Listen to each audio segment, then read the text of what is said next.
It's locked.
Daily routine.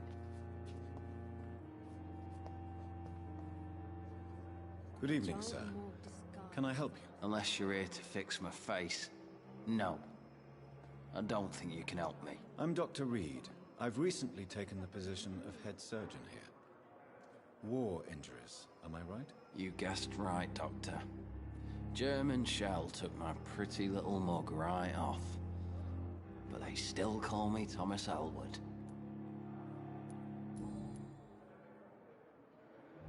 How is your stay with us, Mr. Elwood? Oh, it's bliss. I just escaped death in the trenches to be surrounded again by the moans of the dying. Can I ask you precisely why you're a patient here? It's the pain, sir. The drugs don't work. It just hurts under the scars, if you get my drift.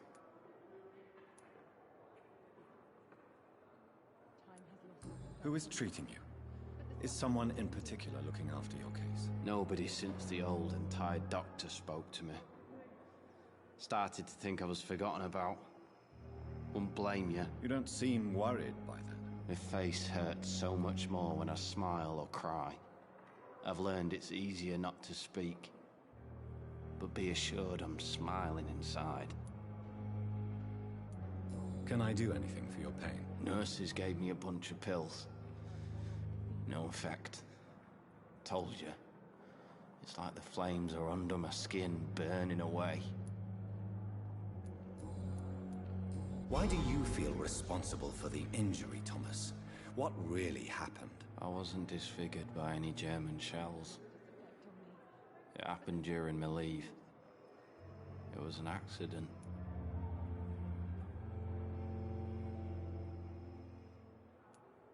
Tell me what really happened then. I went with a whore in Rouen. Dead drunk I was. The hotel was a shithole. There was a fire that night. Did you start the fire? Were you trying to avoid going back to the front? That's not uncommon, you know. No. It's just that I was asleep when the flames reached the room. The girl was long gone. Bitch never woke me up. Left me to burn. Why lie about it? Come on. It's one thing to come back disfigured by the Germans, and it's another to get injured in an accident that could have happened to anybody.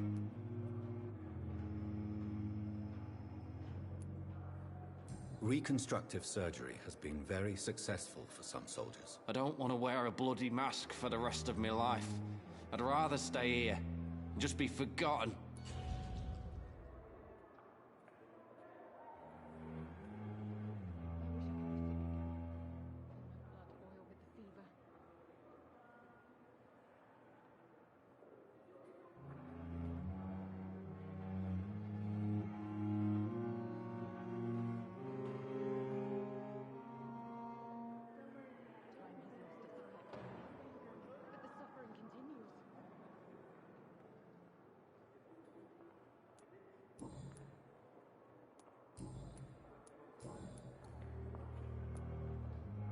How close are you to Miss Horcroft? Are you aware that she thinks she is a vampire? To wait for her next nibble is the best reason to stay here. Every time she approaches my bed, she treats me like something tasty. A normal person. Aren't you afraid? She may hurt you if the game goes too far. She's quite harmless, I can assure you. Her head's broken inside is all, while I'm busted on the outside. But she's still beautiful. Living proof that there's hope for me.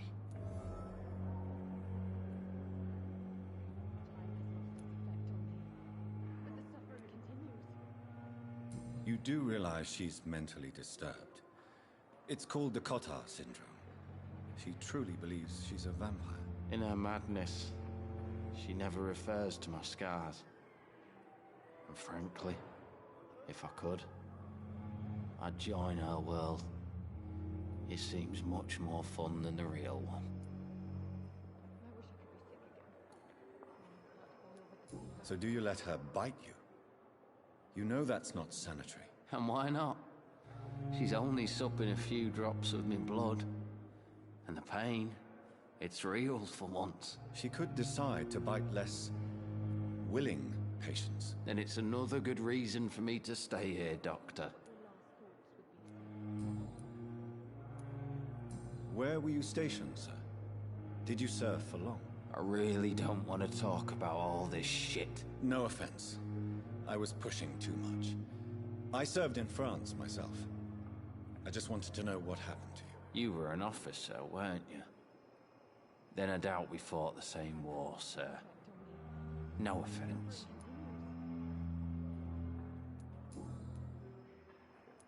Goodbye for now, Mr. Elwood. Damn. The pain. It's here again. Good evening, Mr. Hampton. How do you feel? Dr. Reed, is it? Oh, Sora, I must apologize for my behavior. What do you mean? I was not myself in the factory. Fear and exhaustion made me say awful things to you, I'm afraid. You remained perfectly nice and polite. A little delirious, perhaps. But who wouldn't be after enduring an abduction? Thank you, Doctor. That's a relief. Now all I need to do is rest and return to my flock.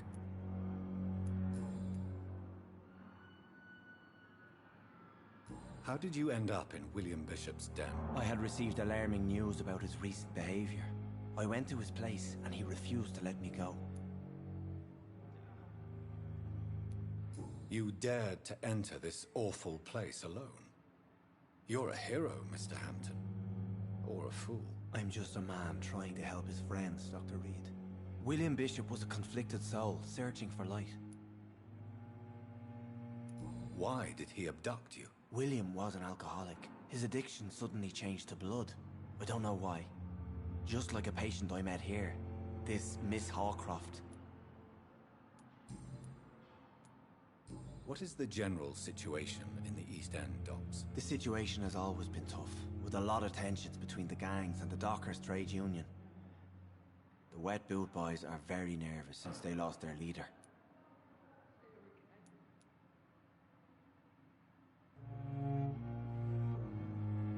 Who leads the gang now? Since Clay Cox went missing, it's his wife Edwina who runs the show, with the assistance of her minion, Dooth Digby. Has the gang been threatening you? Ah, no. I've had this nickname for so long, you know, the sad saint of the East End. No one dares to bug a saint, not even criminals.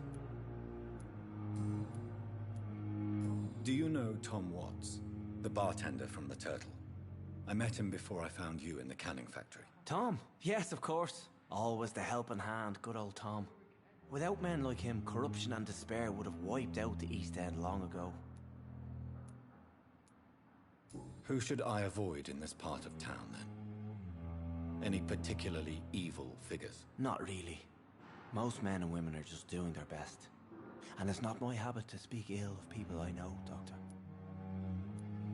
People are still in despair. How could it be otherwise? The authorities have left us all to rot in this contagious nightmare. No drugs, no advice, nothing. It's a damn shame.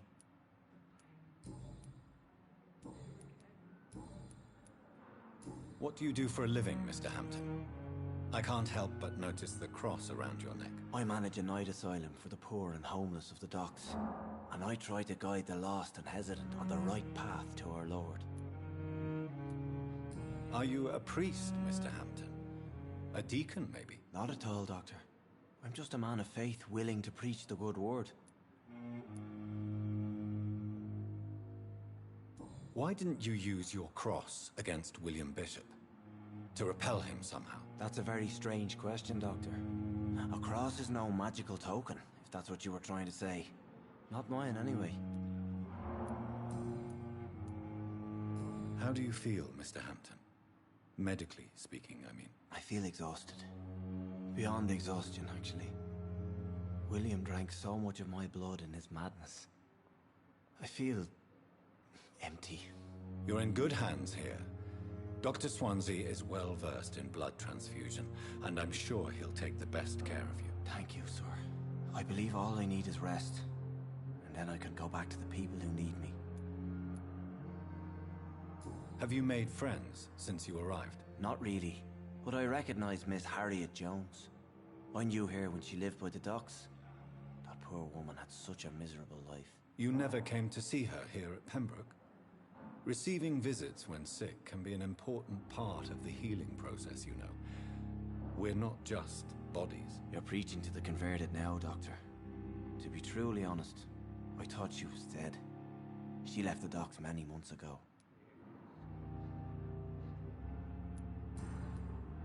Goodbye, Mr. Hampton. We'll talk again later.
Finally, you've returned, Doctor.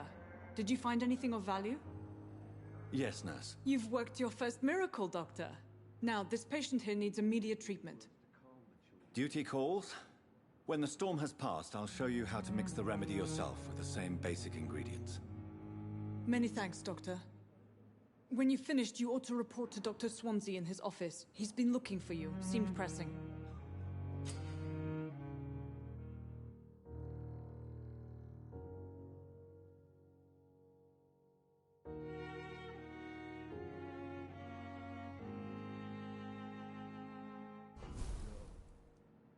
Reads me like a book.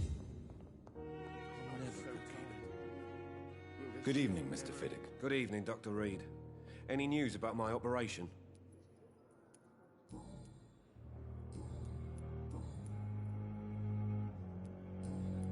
Goodbye for now, Mr. Fiddick. I'll see you later. My sweet girl. How can reads me like a book? Good evening, Dr. Strickland. And good evening to you, Dr. Reed. Can I be of any help? Tell me more about your willingness to experiment with new medical techniques. Harvey Fiddick is a patient suffering from a severe injury that could cripple him if not treated correctly. I'm convinced your blood transfusion technique could help him. What is it you really want? To save him, or to prove your point? Fair question. I want nothing but to save my patient, Dr. Reed. Especially since I know Mr. Fiddick's story. Tell me Mr. Fiddick's story. Our first diagnosis was compromised because Mr. Fiddick lied to us about the real origin of his injury. He first claimed it was an accident. But why would he hide such crucial information from us? Because he is a proud father, ashamed of putting his children at risk because of his own negligence. This personal involvement could also appear to be a lack of impartiality. You must know that a good surgeon must remain neutral. I agree. But that does not excuse Dr. Aykroyd's behavior, a man who did not even take time to converse with his patient. Do you think keeping his distance was a mistake? All I know is that I'm taking care of human beings with desires, hopes, and fears. Not some biological machine comprised of blood, bones, and flesh.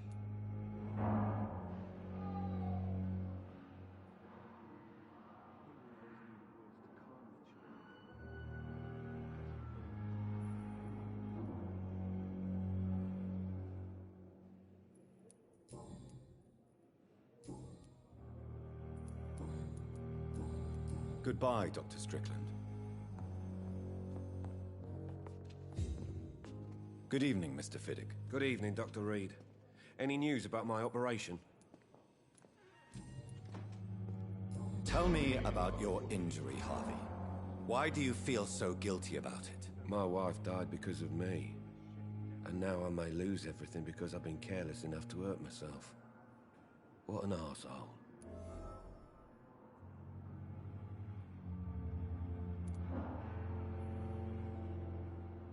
How could your job be responsible for your wife's death? I was working a double. She went out to bring me a hot meal and got caught in a German bomb raid. You can't hold yourself responsible for your injury, Mr. Fiddick.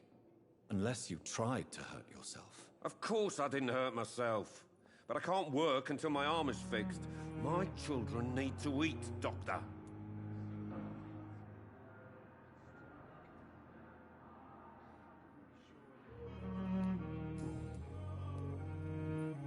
Tell me more about the death of your wife, Harvey. 1915. I was in the army. Building workshops for the Royal Flying Corps. Helen was happy I wasn't sent to the front. What happened? The Germans sent Zeppelins to bomb the construction site, but they missed their target. My wife was bringing my dinner when the bombs fell.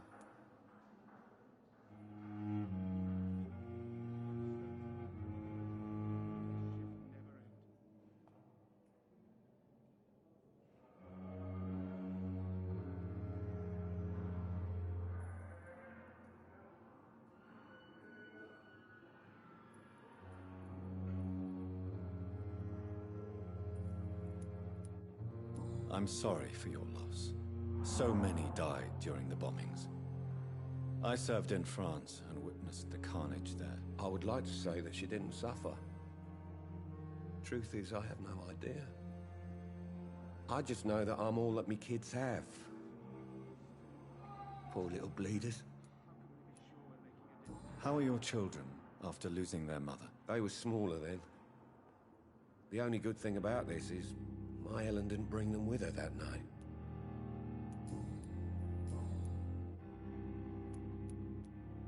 Goodbye for now, Mr. Fiddick. I'll see you later. I will not let you down, my boy. Good evening, sir. I'm so tired. Will this shift never end?